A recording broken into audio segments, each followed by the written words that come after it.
안녕하십니까 여러분. 누리PD입니다. 자, 부정선거 말은 많았지만 말이죠. 한 번도 제대로 밝혀진 적이 없습니다.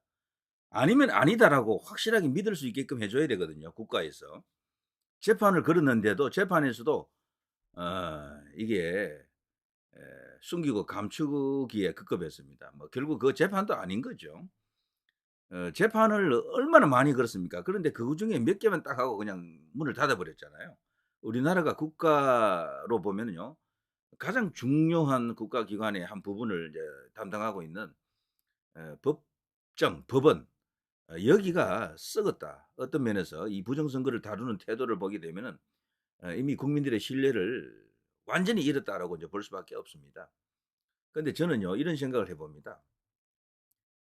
재판은 많이 걸었는데 고작 몇 개만 하고 이제 끝내는 이유가 뭐겠느냐? 그 표가리라고 하죠. 통가리. 그거를 전체적으로 다 하지 않아서 그래요. 문제가 되는 것만 부랴부랴 했다라고 봅니다. 제 생각은 그래요. 그거 보면 이상한 투표지 엄청나게 많이 나왔잖아요. 그 저기 재판 과정에서. 도저히 정상적으로 나타날 수 없는 그런 어떤 많은 증거들이 나왔습니다. 그거를 말이죠. 저는 생각을 해 봤어요.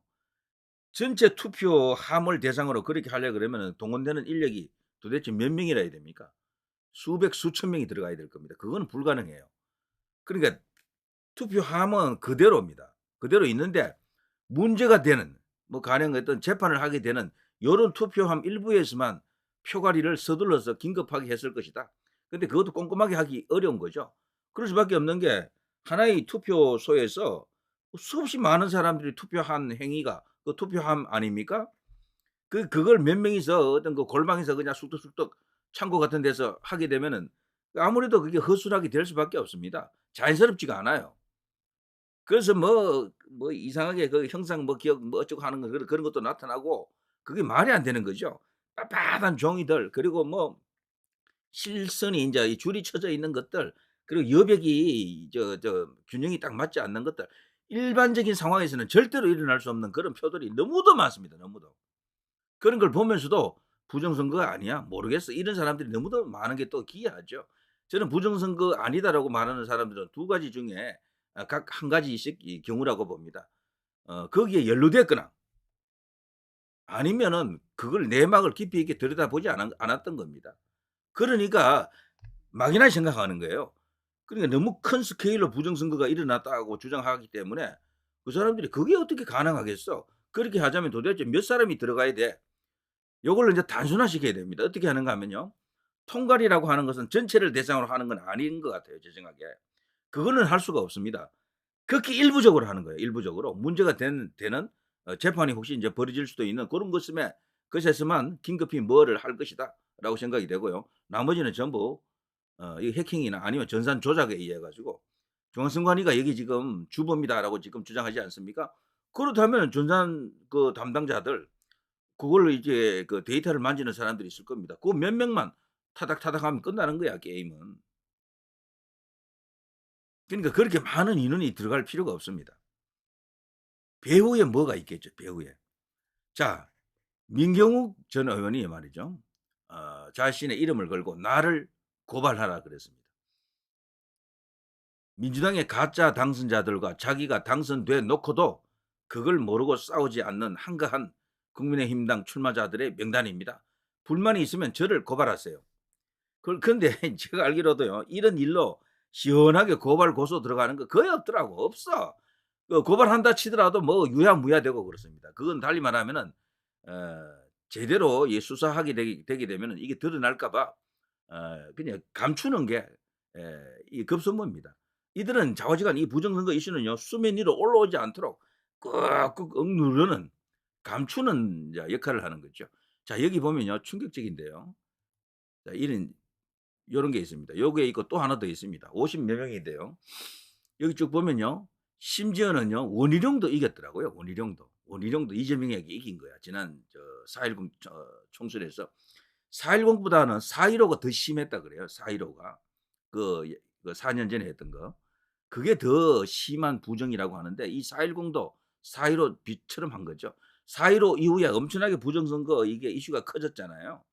그 부정선거다라는 주장이 있었기 때문에 선관위 나름으로 조금 준비를 했지. 세탁을 좀 했지. 그래서 4.15보다는 덜 엉성해도 그래도 다 나타나는 것이다라고 하는 겁니다. 특히 일단 보정값이라든가 등등 이런 것들이 말이 안 된다라는 거죠. 자 여기 쭉 보면요. 그 모든 그 과학적 데이터 그런 것을 이렇게 적용해 가지고 인제 여기 이야기하면요. 가짜 당선자, 진짜 당선자가 다 나옵니다.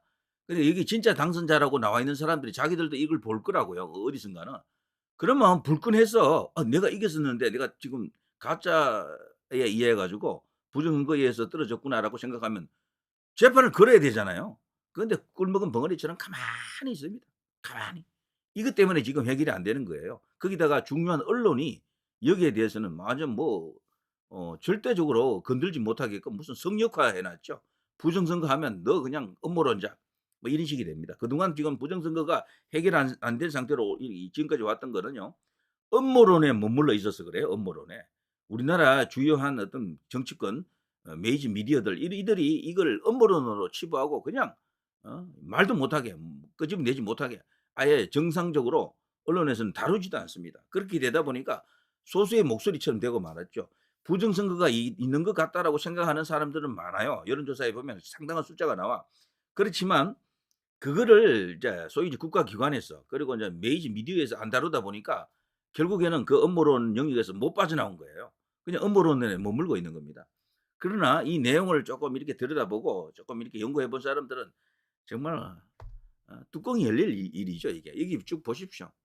종로구 곽상은, 최재형 이게 당선자 뒤집어진 게고요.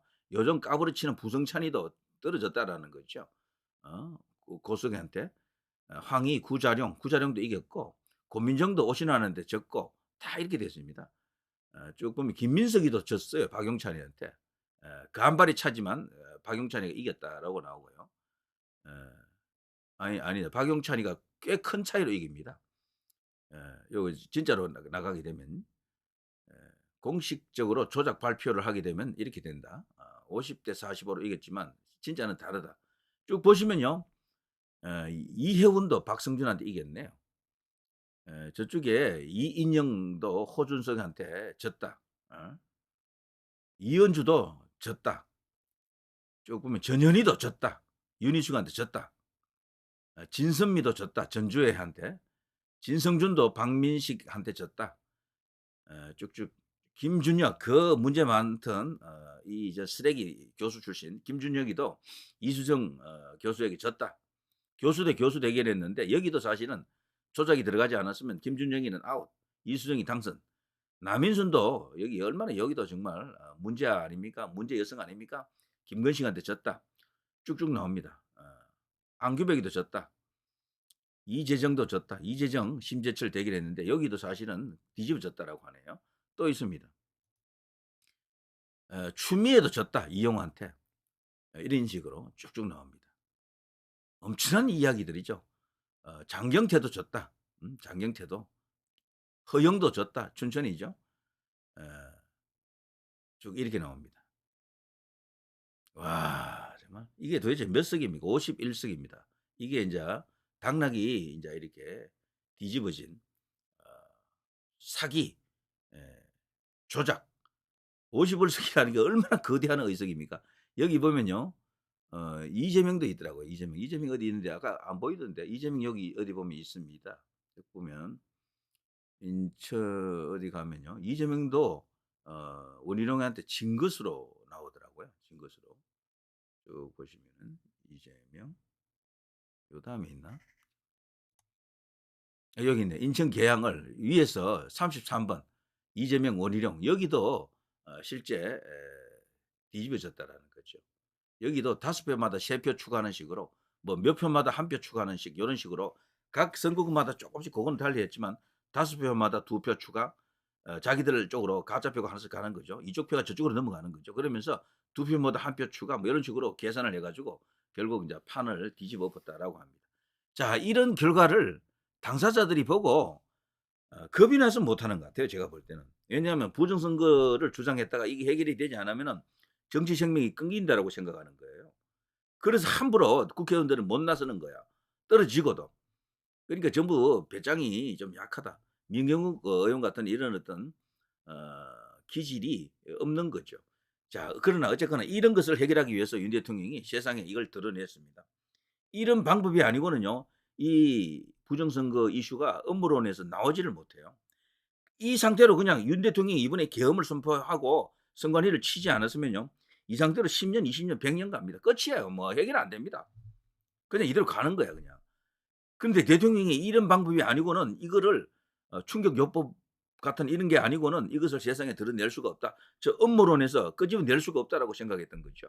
업무론에 있는 것은 절대로 이게 이기지 못합니다. 업무론에 들어가 버리면은. 그것을 이제 벗겨내는 정말 거대한 도박 같은 승부수였는데 이게 지금 통하는 것 같습니다. 제가 볼 때는. 정말 통하는 여러 가지 이유가 있습니다. 요건 제가 다른 시간에 또 할까요? 지금 잠깐 보여 드릴까요? 선관위 서버 확보, 분석 차질 없다. 복수의 정보 소식 등 통해 파악이 되고 있다. 모처에서 포렌식 중에 정밀 해독 진행 중에 있다. 공개 방식 시점은 서로 엇갈리고 있다. 윤 헌재 심판 때 공개에 힘쓸리고 있다. 대통령이 헌재 심판 때 공개한다라는 거죠. 이재명이 가장 두려워하는 게 이겁니다. 그래서 이재명 본인은 제가 알기로는요 탄핵을 하려고 안 했어요. 그런데 대통령이 이거를 계엄을 선포하면서 언론이 갑자기 내란이다. 저들 중에서도 몇 명은 또 내란이다 그랬죠. 너무 내란 이슈가 커지면서 끌려간 거야 이재명도 사실은. 거기 탄핵에다가. 대통령이 만일에 탄핵 여기 재판에서 살아나 버리면요 이재명 끝이에요. 이재명은 자기가 지금 압도적으로 대선 주자 1 위잖아요. 원래 그런 도박을 하면 안 돼. 적당히 시간 끌면서 사법 리스크 뭐 이렇게 조율해 가면서 시간 끌면서 대통령을 하야시키려고 그랬죠. 김건희 여사 특검 뭐 이런 걸 갖고. 그러면 자기가 오히려 무난하게 대통령이 될 수가 있는데 여기서 만일에 뒤집혀지면 이재명은 대통령 안 됩니다. 끝납니다. 아웃입니다 제가 볼 때는. 그러니까 이렇게 무모한 도박수를 구사할 이유가 없는 거죠. 원래 1 위는 1 위 주자는 몸조심하는 거거든요. 근데 대통령이 그거를 알고 끌어들인 겁니다. 이재명을 탄핵해 나를. 이겁니다. 이걸 알아야 돼요. 왜냐하면 대통령이 이걸 준비했던 그 과정이 벌써 1 년, 2년 전부터 뭔가를 준비했다라는 게 다 드러났어요. 자 헌재 심판 때 이것을 인제 공개한다. 뒤집어질 겁니다. 과연 그때 우리 언론들이 어떤 반응을 보일는지 한번 보시죠. 그때도 음모론 취급을 하는 건지. 4년 전 미국 대선 상황 재현 우려, 보수층 차분히 때를 기다리자. 요게 인제 언론에서 스카이 데일리 같은 이런 어떤 애국 우파적 어떤 그런 언론에서 지금 다루고 있습니다. 자 누리 PD 김준혜였습니다.